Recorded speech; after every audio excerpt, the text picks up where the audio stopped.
ബിസ്മില്ലാഹിർ റഹ്മാനിർ റഹീം. ഹാഫിളൂ അലസ്സലവാതി വസ്സലാത്തിൽ വുസ്താ വഖൂമൂ ലില്ലാഹി ഖാനിതീൻ. റബ്ബ് സുബ്ഹാനഹു വ തആലയുടെ നിയമനിർദ്ദേശങ്ങൾ ജീവിതത്തിൻ്റെ മുഴുവൻ മേഖലകളിലും പുലർത്തി പാലിച്ച് ജീവിക്കണമെന്ന് നമ്മെ ഏവരെയും ഓർമ്മപ്പെടുത്തുകയാണ്, വസിയ്യത്ത് ചെയ്യുകയാണ്.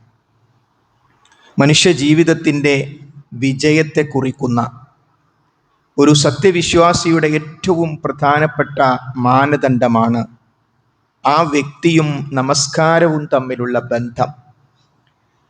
നമസ്കാരവും തമ്മിലുള്ള ബന്ധം എത്രമാത്രം ശക്തമാകുന്നുവോ അത്രമാത്രം നമ്മുടെ ജീവിതം വിജയത്തിൽ നിന്ന് വീണ്ടും വിജയത്തിലേക്ക് ഉയർന്നുകൊണ്ടേയിരിക്കും എന്നതാണ് പ്രമാണങ്ങൾ പരിശോധിക്കുമ്പോൾ നമുക്ക് മനസ്സിലാകുന്നത്. നമ്മുടെ നാട്ടിൽ ലഹരിയുമായി ബന്ധപ്പെട്ട, ലഹരി വിപാടനവുമായി ബന്ധപ്പെട്ട ഒട്ടേറെ ചർച്ചകളും നിയമ നടപടികളുമെല്ലാം നമ്മുടെ മുമ്പിലുണ്ട്. അതെല്ലാം ആവശ്യമാണ്. എല്ലാവരും അത്തരം നല്ല സംരംഭങ്ങളുമായി സഹകരിക്കുകയും വേണം.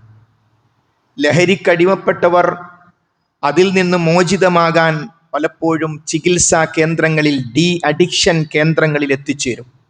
അവിടെ നിന്ന് എന്താണ് ചെയ്യുന്നത്?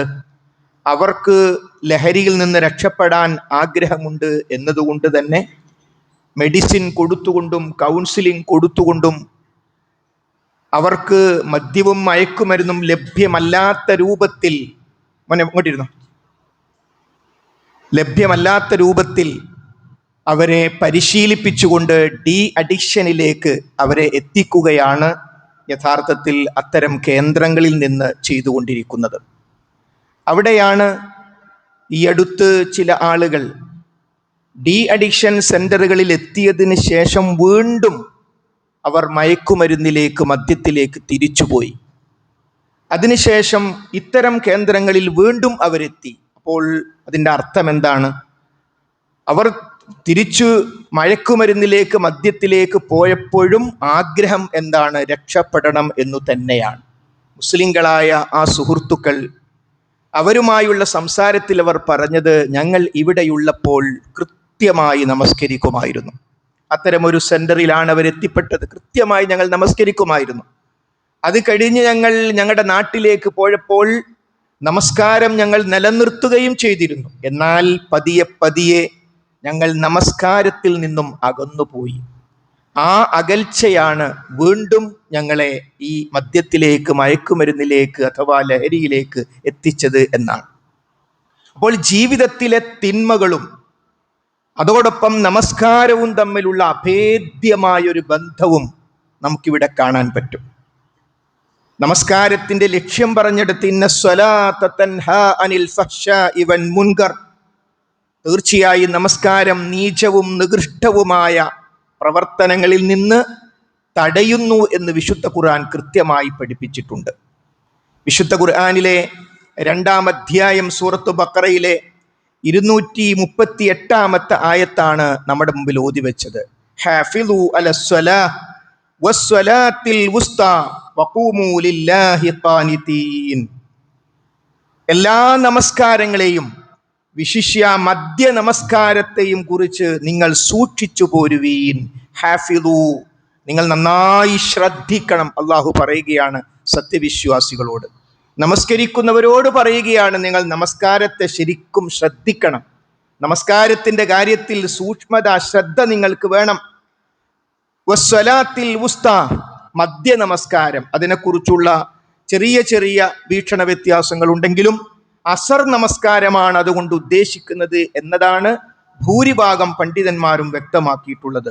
വഖൂമൂ ലില്ലാഹി ഖാനിതീൻ, ഭക്തിയുള്ളവരായ നിലയിൽ അള്ളാഹുവിന് വേണ്ടി നിങ്ങൾ നിൽക്കുകയും ചെയ്യുവീൻ. അപ്പോൾ നമസ്കാരത്തിലെ വളരെ പ്രധാനപ്പെട്ട ഒരു ഘടകമാണ് നിൽക്കുക എന്നത്, ഖിയാം എന്നത്. പലപ്പോഴും അശ്രദ്ധമായി ചിലർ ഇരുന്ന് നമസ്കരിക്കും. എങ്ങനെയാണ് പള്ളിയിലേക്ക് വന്നത്? നടന്നിട്ട്. എന്നിട്ട് എങ്ങനെയാണ് നിസ്കരിക്കുന്നത്? ഇരുന്നിട്ട്. അപ്പോൾ എത്രമാത്രം ഈ അടുത്ത് അറിയപ്പെടുന്ന ഒരു വലിയ പണ്ഡിതൻ, അദ്ദേഹം ഒരു ഊന്നുവടി വെച്ചുകൊണ്ട് ഒന്നാമത്തെ സഫിൽ തന്നെ നിൽക്കുകയാണ്. ബാക്കിയെല്ലാം അദ്ദേഹം ഇരുന്നാണ് നമസ്കരിക്കുന്നത്. അദ്ദേഹം തന്നെ വിശദീകരിച്ചത്, നിൽക്കുക എന്നത് ഏതെങ്കിലും നിലക്ക് കഴിയുമെങ്കിൽ ഇരിക്കാൻ പാടില്ല. ഏതെങ്കിലും നിലക്ക് നമുക്ക് നമസ്കാരത്തിൽ നിൽക്കാൻ കഴിയുമോ ആ ഖിയാം എന്നത്. കാരണം ഇതിന് ശേഷം നമ്മൾ വിശദീകരിക്കാൻ പോകുന്ന ആയത്ത് കൊണ്ട് അത് ബോധ്യമാകും. അതുകൊണ്ട് നമസ്കാരത്തെക്കുറിച്ച് പറഞ്ഞെടുത്ത് വഖൂമൂ ലില്ലാഹി ഖാനിതീൻ, നിങ്ങൾ അള്ളാഹുവിന് വേണ്ടി നിൽക്കുകയും ഖിയാമിലാവുകയും ചെയ്യുവീൻ.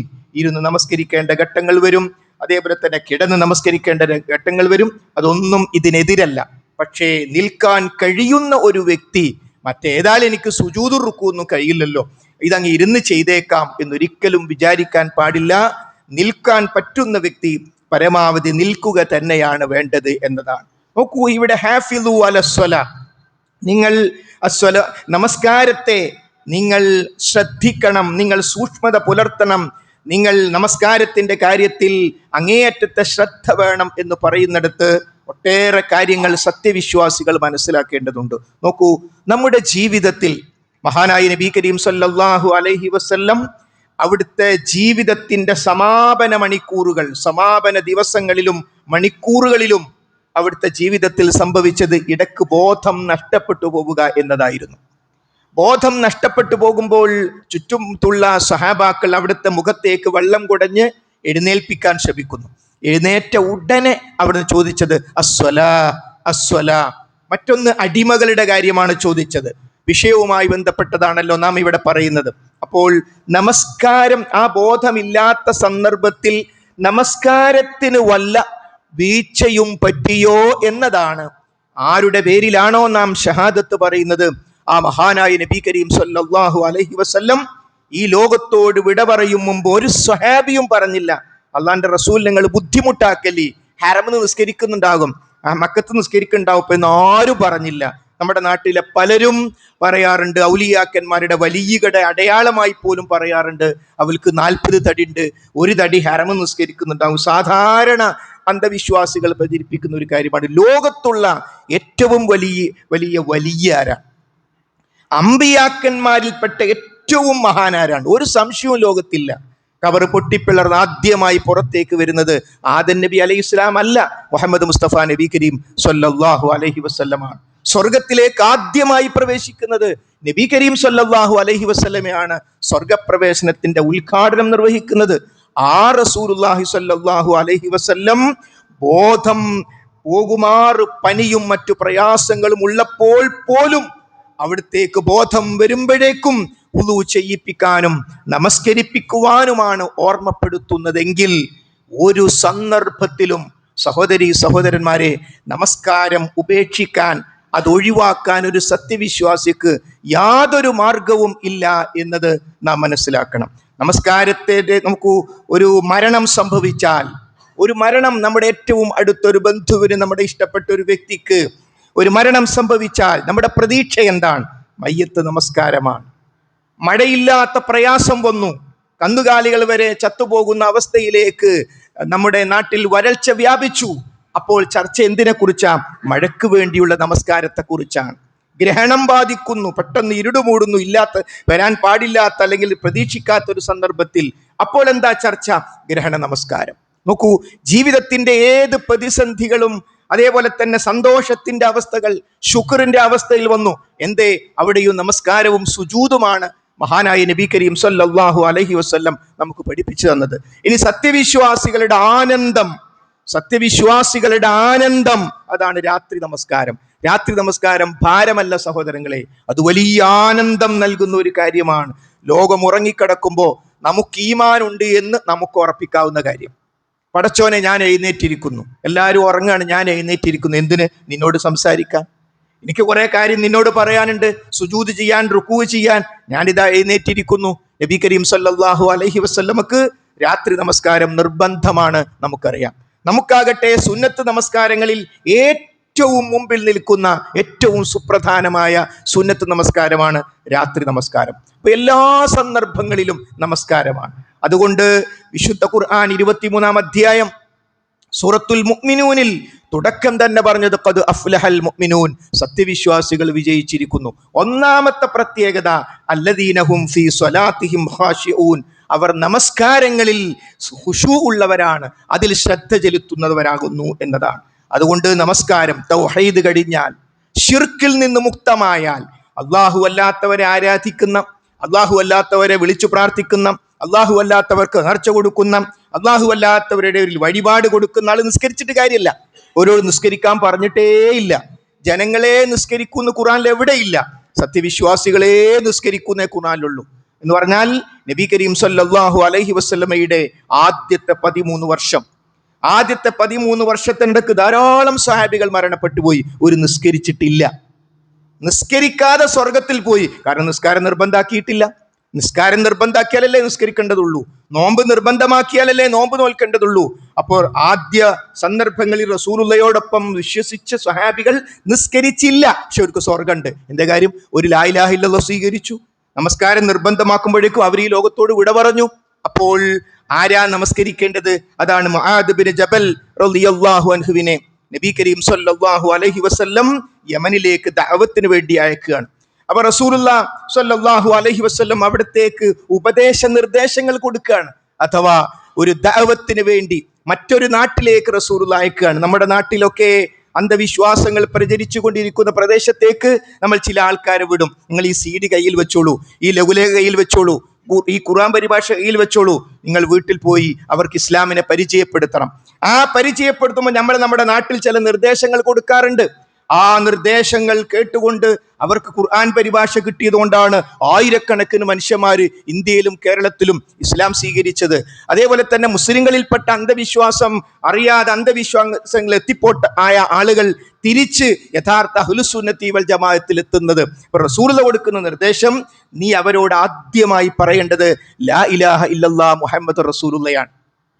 അതവർ സ്വീകരിച്ചാൽ നീ അവരോട് നിസ്കരിക്കാൻ പറയണം. അപ്പൊ ഒരു നാട്ടിൽ പോയി, ഒരു വീട്ടിൽ പോയി ആദ്യം നിസ്കാരത്തെ കുറിച്ചല്ല, മറിച്ച് ആ നമസ്കാരം സ്വീകരിക്കാൻ ആവശ്യമായ സുപ്രധാനമായ കാര്യമാണ് ആ നമസ്കരിക്കാൻ പറഞ്ഞ റബ്ബ്. ആ റബ്ബിന് മാത്രമേ നമസ്കാരം ഉൾപ്പെടെയുള്ള കാര്യങ്ങൾ പാടുള്ളൂ എന്ന ഏകദൈവ ആരാധന എന്ന അടിത്തറ, ഇസ്ലാമിന്റെ സൈദ്ധാന്തിക അടിത്തറ, അത് ആദ്യമായി പറയണം. അവരോടാണ് ഇസ്ലാം നമസ്കരിക്കാൻ ആവശ്യപ്പെട്ടത്.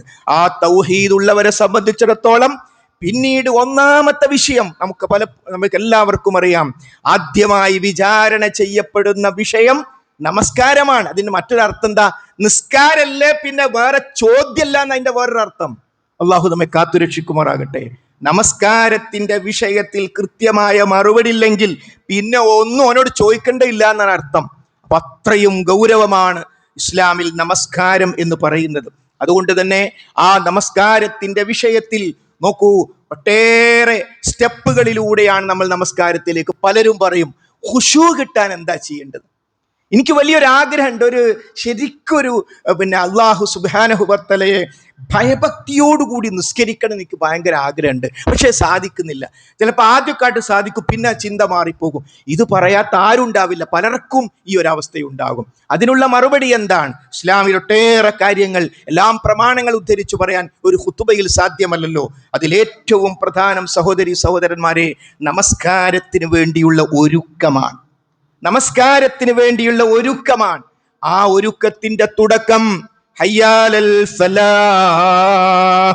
അതെ, ഹയ്യാലൽ സ്വലാഹ്, ഹയ്യാലൽ ഫലാഹ്. നമസ്കാരത്തിലേക്ക് വരുവീൻ, വിജയത്തിലേക്ക് വരുവീൻ. എന്തിനാ അത് മൈക്ക് കൊടുക്കുന്നത്?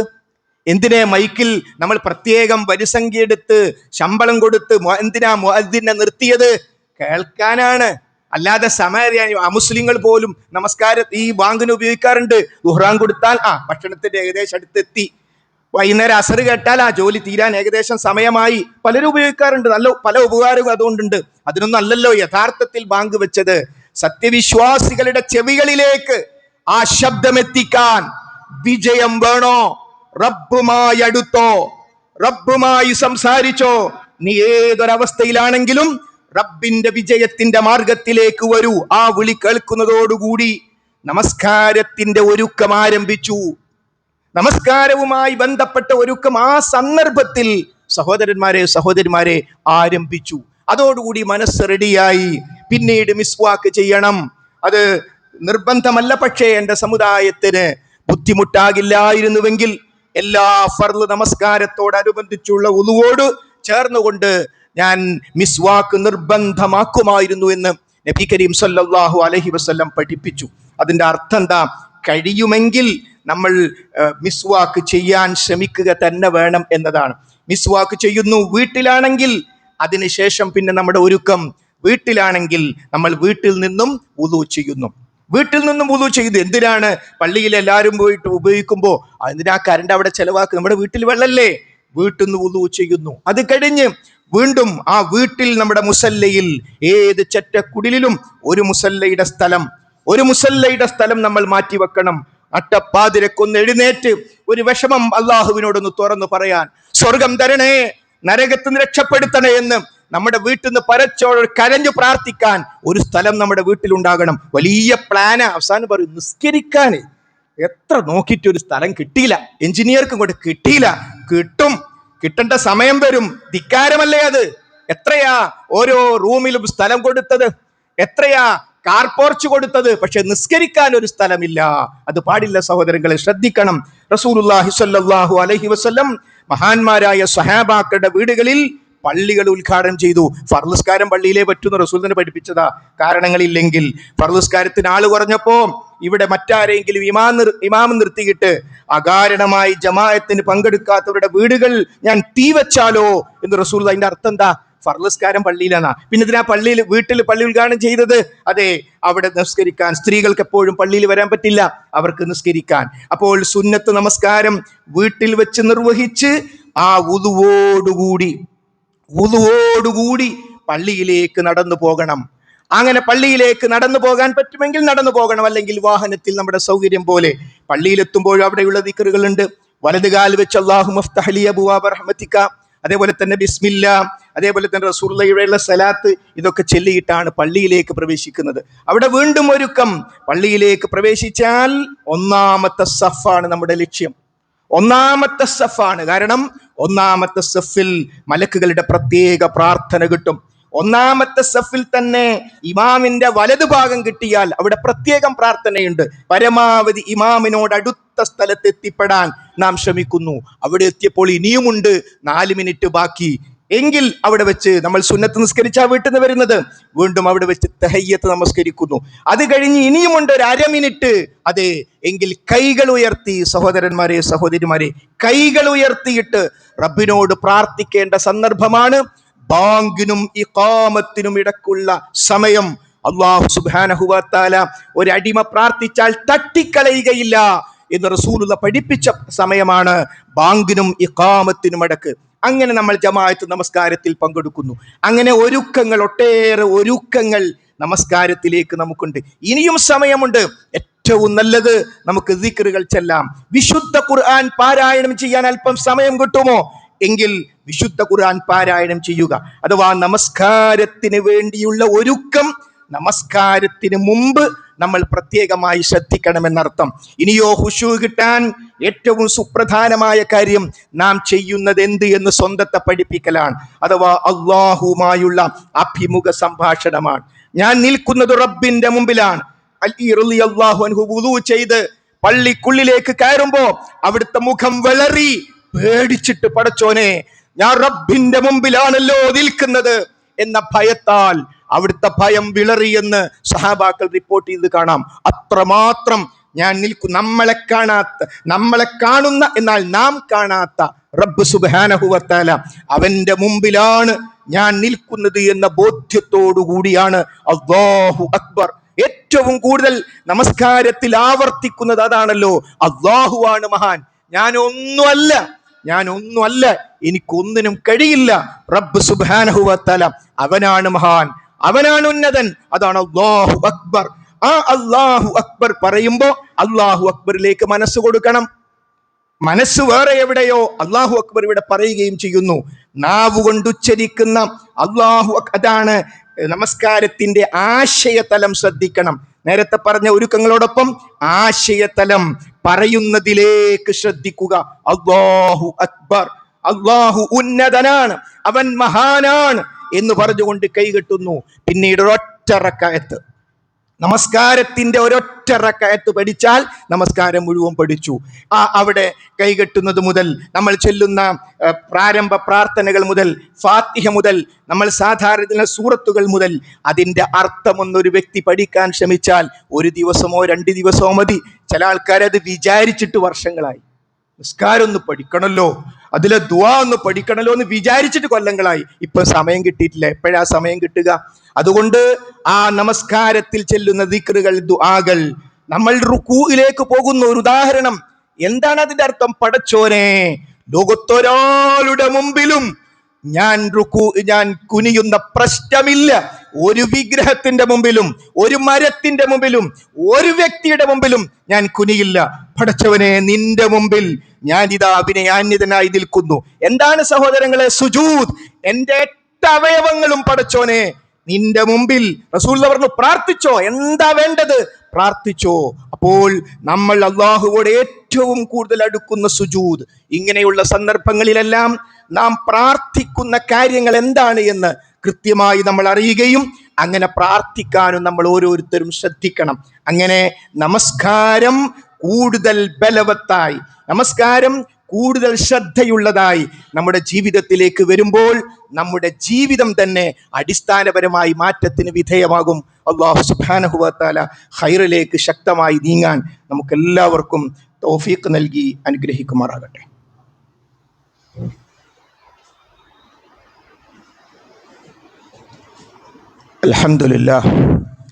അൽഹംദുലില്ലാഹി റബ്ബിൽ ആലമീൻ വസ്സലാത്തു വസ്സലാമു അലാ റസൂലിഹിൽ അമീൻ വഅലാ ആലിഹി വസഹ്ബിഹി അജ്മഈൻ. അമ്മാ ബഅദ്.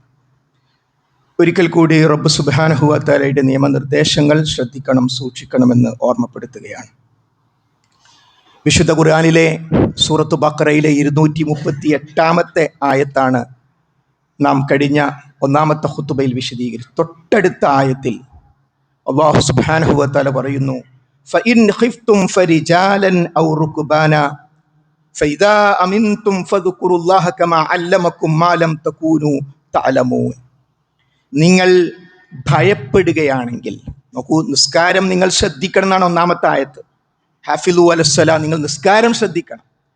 എന്നിട്ടല്ല പറയാണ് ഫഇൻ ഖിഫ്തും, നിങ്ങൾ ഭയത്തിലാണ്, യുദ്ധഘട്ടാണ്. അങ്ങനെ അന്നത്തെ യുദ്ധം എന്ന് പറഞ്ഞാൽ നേരിട്ടുള്ള ആക്രമണമല്ലോ, ഇന്നത്തെ പോലെയുള്ള മിസൈലുകൾ രൂപമല്ല അന്നത്തത്, അമ്പും മറ്റു കാര്യങ്ങളൊക്കെ ഉണ്ടെങ്കിൽ പോലും. നിങ്ങൾ ഏതെങ്കിലും തരത്തിലുള്ള ഭയത്തിലാണ്, ഒരു ഉരുൾപൊട്ടലിന്റെ അവസ്ഥയിലാണ്, ഭൂമി കുലുക്കത്തിന്റെ അവസ്ഥയിലാണ്. അങ്ങനെ ഏതെങ്കിലും ഫഇൻ ഖിഫ്തും, നിങ്ങൾ ഭയത്തിൻ്റെതായ ഒരു അവസ്ഥയിലാണെങ്കിൽ ഫരിജാലൻ, നിങ്ങൾ നടന്നിട്ട് നിസ്കരിച്ചോളി. നടക്കുന്ന, ഇത് ഖുർആനാണ് സഹോദരങ്ങളെ, വിശുദ്ധ ഖുർആനായി പറയുന്നത്. ഫരിജാലൻ, അപ്പൊ നിങ്ങൾ നടന്നുകൊണ്ട് നമസ്കരിച്ചു കൊള്ളുക. ഔ റുക്ബാന, അല്ലെങ്കിൽ നിങ്ങൾ വാഹനത്തിലായിക്കൊണ്ട്, അവർ ഒട്ടകപ്പുറത്തോ കുതിരപ്പുറത്തോ യാത്ര ചെയ്തുകൊണ്ടിരിക്കുകയാണ്, അപ്പുറത്തുനിന്ന് ശത്രുക്കൾ ഇങ്ങോട്ട് ആക്രമിക്കുകയാണ്. അപ്പൊ നിങ്ങൾ ആ കുതിരപ്പുറത്തിരുന്നിട്ട് എന്ത് ചെയ്യണം? നിസ്കരിച്ചോളണം. നോക്കൂ, ഫഇൻ ഖിഫ്തും ഫരിജാലൻ ഔ റുക്ബാന, നിങ്ങൾ ഭയത്തിന്റെ അവസ്ഥയിലാണെങ്കിൽ വാഹനത്തിലായിക്കൊണ്ടോ നടന്നുകൊണ്ടോ നിങ്ങൾ ആ നമസ്കാരം നിർവഹിക്കണം. അടുത്ത ഭാഗം കേട്ടോളൂ. ഫഇദാ അമിൻതും, ആ നിർഭയത്തെ, ആ ഭയമൊക്കെ പോയി, നിങ്ങൾ സാധാരണ അവസ്ഥയിലേക്ക്. ഫദ്കുറുല്ലാഹ കമാ അല്ലമകും മാ ലം തകൂനു തഅലമൂൻ. അതെ, സുരക്ഷിതാവസ്ഥയിലായാൽ, നിങ്ങൾക്ക് അറിവില്ലാത്ത സമയത്ത് അല്ലാഹു പഠിപ്പിച്ചു തന്ന പ്രകാരം തന്നെ നിസ്കരിക്കണം, സ്മരിക്കണം. എന്നാൽ എങ്ങനെയാണോ ളുഹർ നിങ്ങൾ നേരത്തെ നിസ്കരിച്ചത് അതുപോലെ നിസ്കരിക്കണം. എപ്പോൾ? ഭയത്തിന്റെ അവസ്ഥ പോയാൽ. അപ്പൊ അതിന്റെ അർത്ഥം എന്താ സഹോദരങ്ങളെ? പലർക്കും നമസ്കാരോപേക്ഷികൾ, ഞാൻ ആകെ ആശുപത്രിന്റെ ഒരു വാസന, അതുകൊണ്ട് കഴിഞ്ഞു, നിസ്കാരം നിർത്തിവെച്ച്, എന്നിട്ട് കാഫറാവുക മനുഷ്യന്മാര്. നിസ്കാരമില്ല. എവിടുന്ന നിസ്കാരമില്ല? ആശുപത്രിയിൽ. നോക്കി, ഇവിടെ എന്താ വിഷയം? യുദ്ധഘട്ടം, ഭയത്തിന്റെ അവസ്ഥ വന്നാൽ പോലും നിങ്ങൾ ഇവിടെ നിസ്കരിക്കാൻ സൗകര്യമില്ല. നിസ്കരിക്കാൻ സൗകര്യം വേണ്ടെന്ന് പറഞ്ഞാൽ നിങ്ങൾ വാഹനത്തിൽ ഇന്ന് നിസ്കരിച്ചോളൂ, നിങ്ങൾ നടന്നോണ്ട് നിസ്കരിച്ചോളൂ.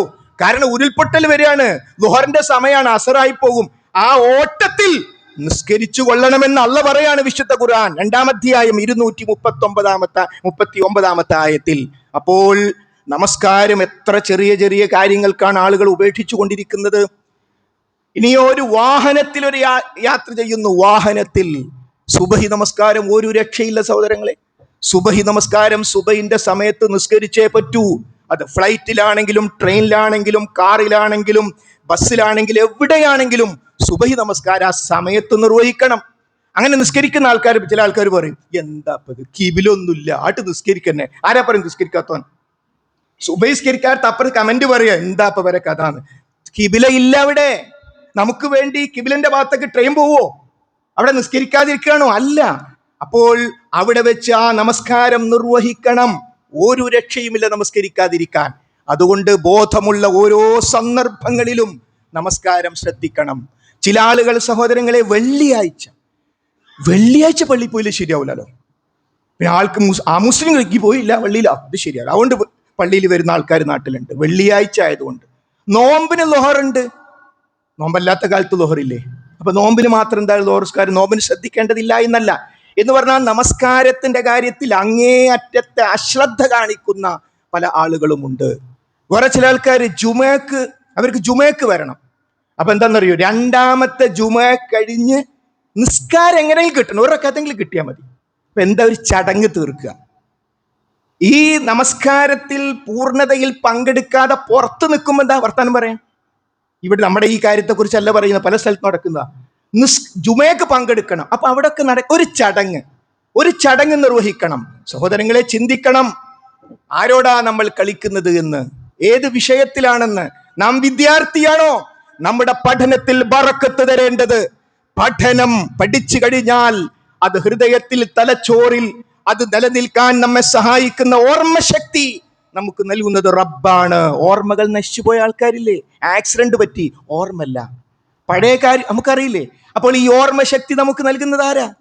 പരീക്ഷയ്ക്ക് എഴുതുമ്പോൾ ആ എഴുതാൻ ആവശ്യമായ തൗഫീഖ് നമുക്ക് നൽകുന്നത് ആരാ? അപ്പൊ അതുകൊണ്ട് യഥാർത്ഥത്തിൽ പഠിക്കുകയും ജോലി ചെയ്യുകയൊക്കെ ചെയ്യുന്ന ആളുകൾ നമസ്കാരത്തിൽ വളരെ അധികം ശ്രദ്ധിക്കണം. അതുകൊണ്ട് ആ വിജയം ഒഴിവാക്കിയിട്ട് ഒരു വിജയം നമുക്ക് വേണ്ട. അത് അഫ്ലഹൽ മുഅ്മിനൂൻ, സത്യവിശ്വാസികൾ വിജയിച്ചിരിക്കുന്നു. അല്ലദീനഹും ഫീ സ്വലാത്തിഹിം ഖാശിഊൻ, അവർ അവരുടെ നമസ്കാരത്തിൽ ഖുശൂ ഉള്ളവരാണ്. അതുകൊണ്ട് നമസ്കാരം ഉപേക്ഷിക്കുന്ന ഒരവസ്ഥ നമുക്കുണ്ടാകാൻ പാടില്ല. മാത്രമല്ല നമ്മുടെ കുടുംബത്തിന്റെ നമസ്കാരം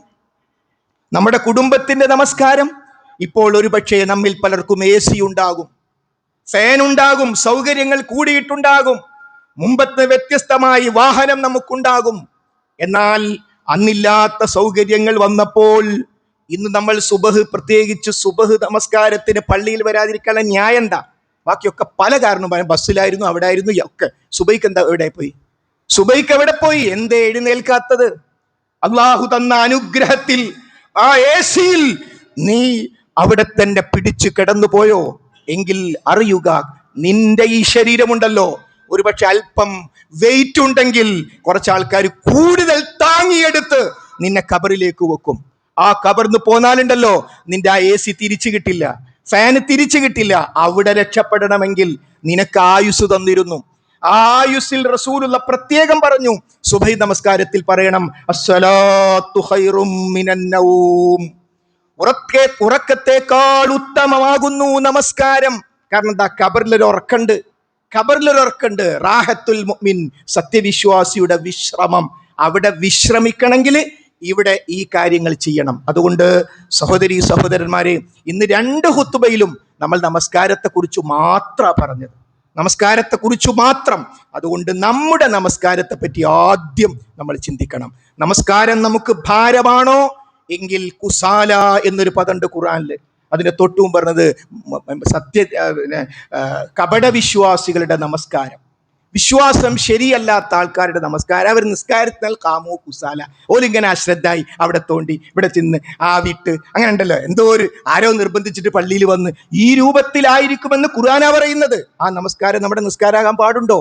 അതുകൊണ്ട് നമ്മുടെ പ്രിയപ്പെട്ട മക്കൾ നമസ്കരിക്കുന്നവരാകണം, നമ്മുടെ ഇണകൾ നമസ്കരിക്കുന്നവരാകണം, നമ്മുടെ കുടുംബക്കാർ, നമ്മുടെ കടയിൽ മുസ്ലിമുണ്ടോ? നമുക്ക് ബാധ്യതയുണ്ട്. നമ്മുടെ കടയിൽ, നമ്മുടെ ജോലി സ്ഥലത്ത്, നമ്മുടെ കീഴിൽ മുസ്ലിമുണ്ടോ? അവരുടെ നമസ്കാരത്തിൽ നമുക്ക് ബാധ്യതയുണ്ട്. അവർക്ക് നമസ്കരിക്കാനുള്ള സൗകര്യം ചെയ്തു കൊടുത്തിരിക്കണം. അതുകൊണ്ട് നമസ്കാരത്തിന്റെ കാര്യത്തിലുള്ള പ്രത്യേക ശ്രദ്ധ ഉണ്ടാകണം. ചിലരെങ്കിലും മനസ്സിലാക്കിയത് സുന്നത്ത് നിസ്കാരമൊക്കെ പ്രായമായിട്ട് മദീന. അല്ല, ഈ പ്രായമായിട്ട് മരിക്കാൻ ആരാ പറഞ്ഞ്? മരണത്തിന് പ്രായമുണ്ടോ? അതുകൊണ്ട് സഹോദരങ്ങളെ, സുന്നത്ത് നമസ്കാരങ്ങൾ ചെറുപ്പം മുതൽ ഷാബുൻ, ഒരു യുവാവ്, പരലോകത്ത് ആ യുവാവിന് അള്ളാന്റെ അർശിന്റെ തണല് കിട്ടും. എന്താ പ്രത്യേകത എന്നറിയോ? അവൻ അള്ളാഹുവിനെ ഇബാദത്തെടുത്ത് ജീവിച്ചു. അതുകൊണ്ട് ഹജ്ജ് ചെയ്യേണ്ടത് യുവത്വത്തിലാണ്. എല്ലാ സുന്നത്തുകളും ചെയ്യേണ്ടത് ചെറിയ പ്രായം മുതലാണ്. ആ കാര്യങ്ങൾ നമ്മൾ ശ്രദ്ധിക്കണം. അല്ലാഹു സുബ്ഹാനഹു വ തആല നമസ്കാരത്തിന്റെ കാര്യത്തിൽ ശ്രദ്ധിച്ച്, ഏറ്റവും നമസ്കാരം ശ്രദ്ധിച്ച നബി കരീം സ്വല്ലല്ലാഹു അലൈഹി വസല്ലമയോടൊപ്പം സ്വർഗത്തിൽ എത്തിച്ചേരാൻ, നരകരക്ഷ ലഭ്യമാകാൻ നമ്മെ എല്ലാവരെയും അനുഗ്രഹിക്കുമാറാകട്ടെ. വന്നുപോയ തെറ്റുകളും കുറ്റങ്ങളും റബ്ബ് സുബ്ഹാനഹു വ തആല നമുക്ക് വിട്ടുപുറത്ത് മാപ്പാക്കി തരുമാറാകട്ടെ. നമ്മുടെ ഉറ്റവരും ഉടയവരുമായ